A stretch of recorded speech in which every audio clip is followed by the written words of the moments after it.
CBS Evening News anchor Norah O'Donnell also sat down with former Vice President Biden and Kamala Harris for 60 minutes, and she joins us now with her thoughts on the upcoming debate. Norah, good to see you again. And good evening to you, Vicki.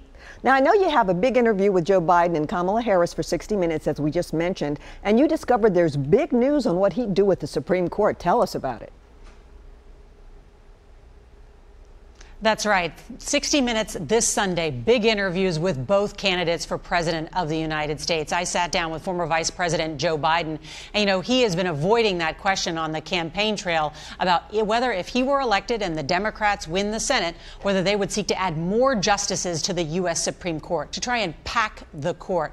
Well, the vice president telling me in this interview for 60 Minutes that, in fact, it is an idea that they are considering, that they will set up a commission to study the issue, other ways to reform the Supreme Court, which is very interesting and I'm sure is going to come up in this debate tonight there in Nashville. Because the question is, are they, Democrats are so upset about President Trump's latest appointment to the Supreme Court of Judge Amy Coney Barrett. And so the question is, how can Democrats change that? And Biden telling us it's going to be something that he will look at if elected president of the United States.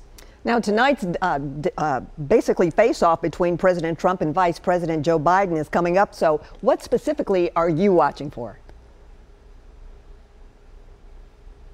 Boy, it's a must-see debate, isn't it, right? This final debate after the president had coronavirus. But I think this final face-off is really about whether either of these candidates can change the trajectory of the race. Joe Biden wants to keep the trajectory of the race the way it is. He is leading in the national polls and in many of the state battlegrounds because he has made this election a referendum on President Trump's leadership on coronavirus. Donald Trump, you see, is trying to change the trajectory of the race, to mix it up. So he is going hard on Joe Biden's 47-year record in Washington, raising question about his son's business dealings, lashing out at the moderator, Kristen Welker of NBC, lashing out at Leslie Stahl on 60 Minutes. So I think we're going to see a pretty vigorous, if not vitriolic, debate tonight. The commission will mute the microphones for a short period of time. That's just for the first 2 minutes of an answer to each question. But after that, they can go at it. And I'm expecting this to be a really tough debate.